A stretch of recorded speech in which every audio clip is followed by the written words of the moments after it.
With 2026 coming around the corner, you're going to want to set up your bike for the upcoming year and hopefully the next track season. And to do that, we're going to talk about all the bits that we just mentioned and then some, and go over my top three things that I would upgrade on your bike. Now we're going to add some honorable mentions as well, but these are the three that I find to be the most bang for buck, well, depending on how you look at it, the most beneficial, if you will, to your motorcycle. So let's go talk about those. Starting with the number one thing that I would do to my motorcycle straight away is the suspension. I'm talking about the forks, steering damper, rear shock. Those are the pieces that I would consider doing an upgrade. Now, what does that mean? Actually, a lot. There's a pretty wide range of what you can do with the suspension as far as an upgrade. So if I look at this from a bike that's come straight off the showroom floor, right out of the box, if you will, one of the first things I would do after riding it is go and find a shop that can dial in the suspension for you. What do I mean by that? It sets the preload, sets your rebound compression, really make sure it fits you as a rider and your weight. I think that's really your good starting point, so you know what the bike has right out of the box without needing to change anything. So the next level to upgrading your suspension is actually looking at the forks and the rear shock and looking at what springs they have. You don't necessarily need to change out the entire fork tube and the whole assembly and everything if you don't need to. There's a lot of companies out there that you can replace the springs to match your weight and then go back and get it tuned to you again. The same thing with your rear shock. You can change the spring itself and make sure that it fits you as a rider. That's the second level. Now, the third level, that is what I did. I got new forks, I got a new rear shock, I got a whole new steering damper. You don't need to do that, but if you want to take it to the next level, that is what you do. You'd actually fully replace your suspension with whatever level you can afford or want to go to. There's another level above this for forks that I could do, but it would be almost too aggressive for the street. These are that, it's more aggressive for the street, but not so bad that it's very unpleasant to ride. So that's why I went with the particular Öhlins forks that I went with. Going to the steering damper, if your bike doesn't have one, highly recommend getting one. It is one of those things that can save you, and it just makes your steering experience and steering inputs that much more tailorable to whatever it is you're riding. Those bikes that have electronic steering dampers, like the V4S does, don't touch them. They're great the way they are. This one did not have, it didn't even have any adjustments to it. So if you're getting one, get a steering damper that has some level of refinement to whether or not you can use it better or lower speeds. If you're not, a track rider and you like to, cruise around parking lots and do normal riding, you can make it a little softer or easier to move. Track riding, you're going to tighten it up so that way the smallest inputs give you the most amount of correction. But the suspension is my number one thing, because if you add more power, if your suspension is garbage, it won't put the power down. Same thing goes with braking. If you upgrade the brakes, but your suspension, your forks and everything bottom out anyways, then you're not going to be able to use your brakes to their fullest capacity. So that's why I say the suspension is what lends you to be able to upgrade those other parts. Now my number two most important upgrade are the brakes. Again, there are varying levels to this. So if we start with the very basic, the simplest and most cost-effective upgrade are the pads. You don't necessarily need to change out the calipers depending on which ones you might have. Some, was it Nissan or something like that? Those are, I wouldn't say very good. But the pads, if you upgrade the pads to something that's a little more aggressive, understanding though that if you're mostly a street rider, if you get an aggressive pad, they're gonna wear out very quickly, and then you're just spending a lot of money for really no reason. So you might want to find a pad that's more universally used and better for kind of everyday type riding. So do some research on it. I know a lot of people will suggest upgrading the brake lines. It's important, yeah, sure, because obviously these ones can expand and contract and then you end up losing pressure, but I've never experienced that. I'm not the craziest, fastest riders anyways, but some bikes actually come with steel braided brake lines, and I find that amazing that the price of this one doesn't have it, but I digress. Now moving on from the pads, if you want to go to that next level, your master cylinder.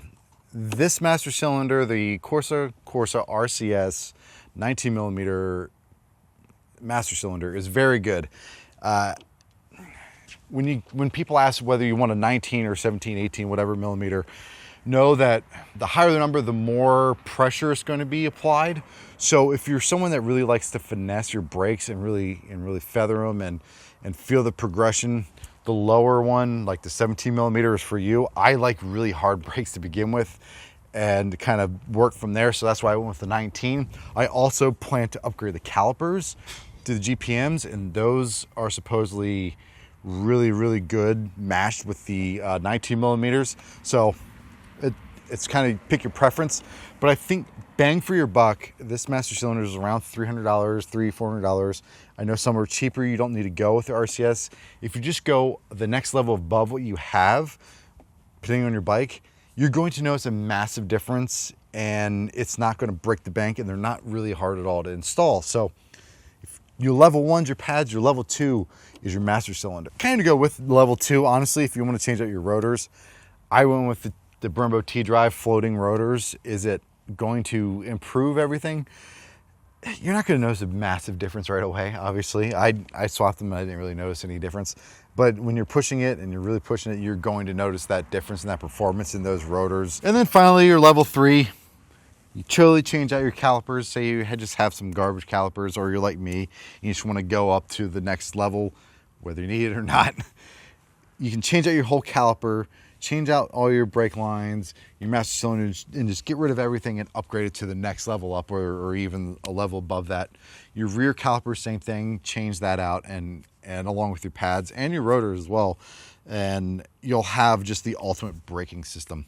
Not all bikes, especially ones that are, I'd say, a little less horsepower, indoor or lighter, if you end up adding too much brakes, it doesn't need you don't need as much power to slow down because there's less mass to slow down. So you want to make sure you kind of balance whether or not you really need it or not, because overpowering brakes can make it rough to ride, especially on street. But on track, it'll make it so that you're just really over braking, or it just takes a whole lot to figure out how to brake well. Before I get to the third of my top 3 improvements I would do to my bike, I want to do some honorable mention. Obviously, everyone's going to point to an exhaust. They wanted me, when I did all this, you're like, why don't you have an exhaust? Why don't you have an exhaust? And I understand it. The Euro 5 plus restrictions, especially for us here in the US, is pretty terrible. It sounds like nothing. The power is gutted, and you really want to open it up and let it breathe. But to me, for this bike being, what it is, already being amazing, I didn't feel that was necessary. The part that I really want, aside, like the exhaust sounds better, it opens stuff up, but the thing that I want from the exhaust is actually the tune, because to me, these things come sort of, I don't want to say detuned, but like they're subdued in a way. So when you add a tune, especially one that's meant for Ducati, meaning it's partnered with like Acapulco or what have you, so that way you don't void anything. It really wakens the bike. With the tune, it makes the bike what it's actually supposed to be and how it was actually designed and engineered. They put a lot of features in to make it safe for everyone. When you tune it, you can really draw out the pure essence and the personality of what these bikes are. So the honorable mention is more so the tune than the exhaust, but I do get it. I understand removing that cat and opening up how this thing breathes is going to obviously make it perform better. But to me, that's small beans if you don't get the suspension right and you don't get the brakes right. Well, ladies and gentlemen, last but not least, number 3, and I only put it number 3 because if I put it number 1, none of you would listen. You'd probably actually click off this video. That's actually training. Going out and finding places like Yamaha Championship Riding School or California Superbike School, any of these places that really teach you at speed skills are going to change how you approach riding. They're going to teach you the fundamentals of riding at pace and at speed. The slow courses stuff, absolutely still recommend those. It's just you don't ride at 45. Most highway speeds are at 70. So you need something that can be applied on track and on the road. And those 2 schools, especially the Championship Riding School, I'm not sponsored by them at all, but they are fantastic. All of the people and instructors that I know that I've worked with personally, I still do one-on-one stuff. Like in February, I'm going to go work with Chris Paris and take this out and really try to hone in some more skills. But with all of the upgrades you do to this, if you still don't understand really how to do the basics and then the advanced part of those basics and refine all of those skills, you're really wasting your money. So am I telling you not to buy this stuff? Of course not. Do what you want, your bike. But the $4,000 or $8,000, if you get the full system, that you spend on an exhaust, you can spend on track days and working with people at those track days to improve those skills. So when you do put more power to it, or you do get a better suspension, when you dial this in, you have a better way of explaining to the person who's setting it up what you want to feel. I think some people, when they put these different components on, don't really understand what they're feeling and the difference of it. I know I've done that, and I still do that at times where I'm like, oh, it feels shimmy, and then it's because I didn't understand how particular things are set up. So my number 3, kind of number 1, but it's there, so you all will listen to the rest of this, is training. Go out there, hone your craft of riding. It's a lifelong endeavor. It's why I love motorcycling. You're never going to not learn something. Get out there and just practice in a safe place. Always recommend the track, and just get really good at operating this machine. And then you start adding upgrades, and then it just becomes a whole new world that you unlock. So those are my top 3: your suspension, your brakes, and you. I hope you all enjoy this video. Please like, comment, subscribe.